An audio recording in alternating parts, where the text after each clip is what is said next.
this plastic cover off the back. It's held on by 3 8mm bolts. 1, 2, 3. We're going to get them off now, and then I'll get back to you. Okay. Right, so here we are. We've got the plastic cover off now, and we're met with this other plate, which has got another 3 little nuts to take off, and the voltage regulator is underneath the bushes and everything underneath there. So we'll get that off, and then we'll see how it goes. It's still a bit tight, so I need 2 hands, so I'll get back to you. Right, on this one, when you take this cover off, this cover just comes off the top. You just prise it off with a screwdriver. Can't really see much. I've given it a bit of a spray with some contact cleaner. The rotor slip rings are in here. They look quite clean from what I can see in there. They look quite clean. So what I'm going to do now is I'm going to remove the voltage regulator. It's got some torque connections, one there, and one over there. So it's 3 in total, there, and there. I'm going to get them off and see what we can see. Right, we've undone all the screws now holding the voltage regulator down. I'm just going to lift it off. There we go. This exposes the wires for the bushes, and we should be able to lever the bushes out now. I can see the two slip rings. They look quite worn. So I don't know how far we're going to go with this, but I think I'll just take it to bits and see how far we get. Right, so I'm going to try and lever the bushes out. I've loosened them up just off camera. Basically, there we go. I'll just lift it out like that. Take that out. Here we go. And that exposes all of the slip rings on the rotor. You can see that they're quite badly worn. Got deep ridges in them. The bottom one especially. There we go. The bottom one especially is quite worn. It's full of crap in there. So I'll imagine that we'll, if they're available, we're going to strip this down further. If they're available, we'll change the slip rings as well. Right, so here's the bushes. You can see they're really badly worn, and they're quite worn down as well. They're quite small, so we're definitely going to have to get some bushes. They come as a unit with the housing with new springs and stuff, so we should be able to get some of them if we need them. But like I said before, the main problem with this is the slip rings are worn, so I have to try and get the rotor out and see if we can fix that. Right, I'm going to take the pulley off this next. I've got a 24mm impact socket, and I'm going to put it on, and I'm going to try and whiz it off with the impact gun. See how that goes. Right, I'm going to take this pulley off now. I've got my impact gun with a 24mm socket on the end. Let's see if we can get it off. Straight off.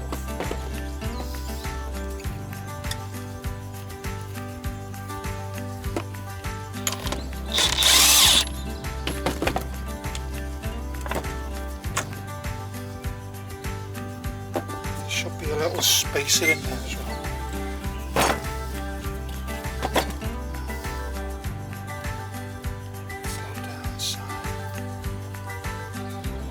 Washers, nothing, just the knot in the pulley.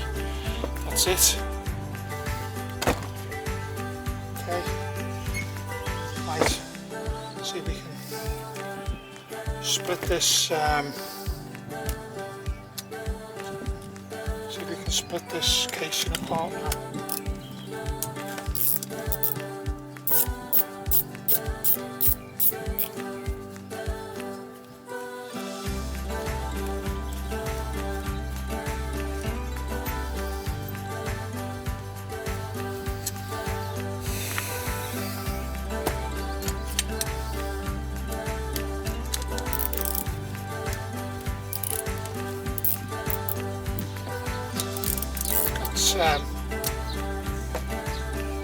4 8mm studs here, studs joining the cases together. There's 3 long ones and a short one there with an 8mm nut on the end.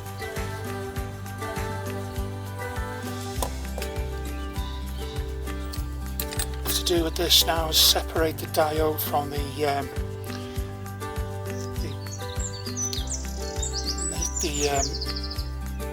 winding. So we're going to have to unsolder it.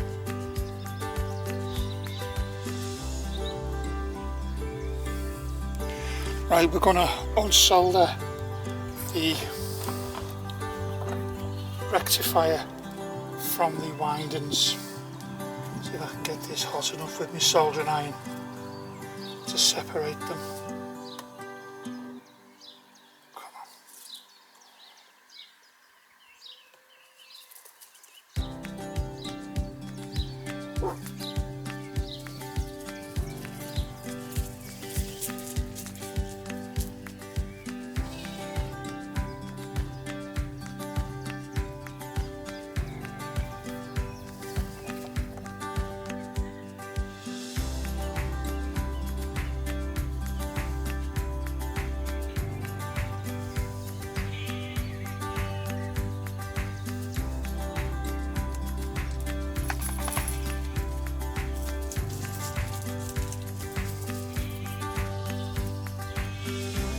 What I want to do is I want to continue to separate this rotor from the casing. I've got it part way out, but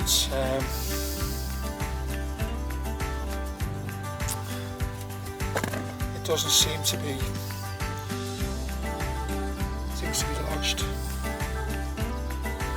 There's the wires off the stator.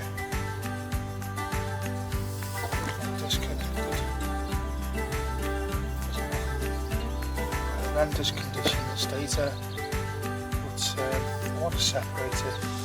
I've got it moved about maybe half an inch or so. I'm going to go and get some tools and give it a few more whacks and try and get it out.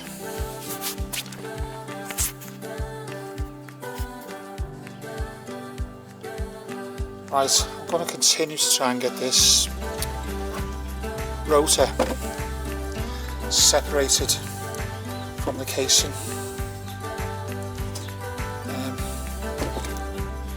Got partially separated, but it seems to be lodged. It's probably all seized up inside with rust. These things are on the front of the engine and they're subjected to continuous spray off the road, salt, etc. And it's probably got rusty and seized inside. So what I'm going to do is I'm going to get some WD-40, spray it in here and see if that makes a difference. Right, there we go, we've got some WD-40 penetrating oil. Spray it in there between the casing. See if it makes spray it in there.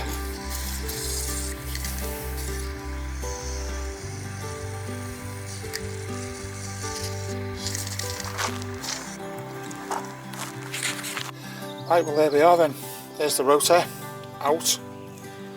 I just got a punch, stuck it in there, give it a whack and it pops straight out. Let it soaking overnight. Seems to do the trick. It's needs a good clean. Windings seem to be okay. We'll test them later. We'll test the windings later and see what happens. Now, the stator.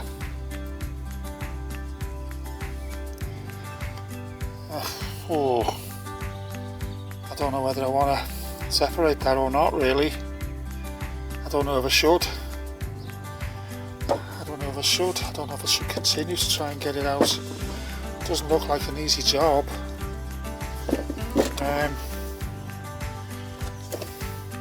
Say this is something I've never ever considered doing before.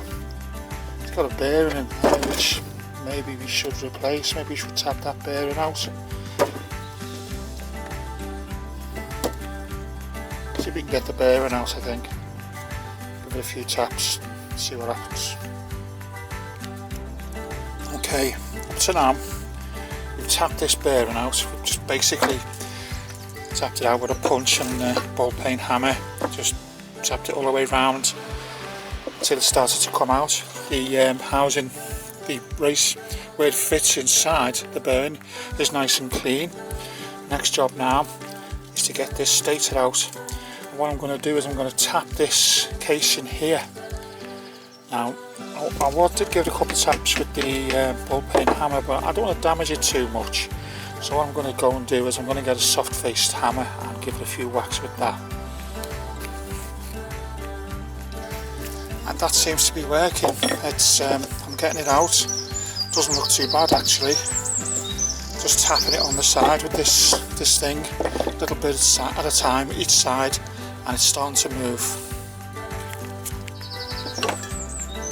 There you go, there's the stator out. Just needs a good clean. Test it for insulation, and then we'll go through all the bits bit by bit.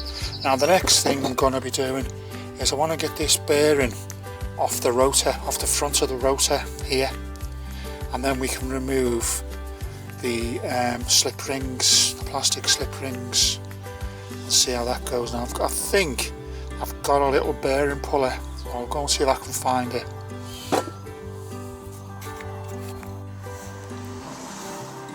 Right, my bearing puller, I couldn't get it on, it was too big. The smallest one I had was too big.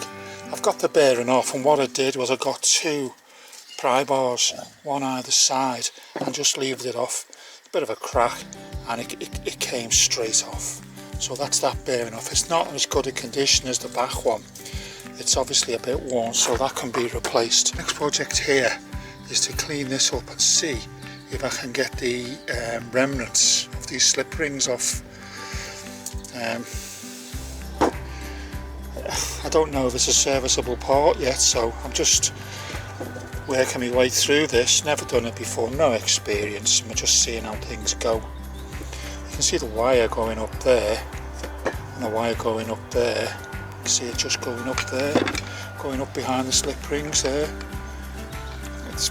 That's where the bearing comes out, so that surface needs cleaning up. Let's see how we go on, see how we get on. It seems okay. Let's have a look. Right, these slip rings, what I've done is I've given it a spray of some penetrating oil, let it soak in for a minute or two, and then I've just tapped it in there with a little chisel and a hammer, and I've just moved it up the spline. It's a spline on the rotor arm there, and I'm just going to carefully tap it up, straighten the wire out there. Hopefully the wires won't be too damaged. That one looks a bit short, to be honest, so we'll have to have a little look. Right, we've got this thing stripped down now. We've got the casing, we've got the stator, we've got the rotor arm and the windings, and the bearings are off, the slip rings are off, the wires are there, they don't seem too bad. I've cleaned everything briefly. It needs to be properly cleaned, everything needs to be properly clean. We need to check and test everything, and we'll do that step by step before we build it back up. I'm determined to do my best to try and build this myself. I've got nothing to lose. At the end of the day, if I bolt it up, I'll just get a new one. But you know, what are you buying when you buy a new one? You're just buying the same. You're buying the parts that have been reconditioned off other ones. That's why you have to trade them in. So, got nothing to lose, everything to gain. Just got to take my time, research and learn as I go, and have fun and gain the experience. Here we go.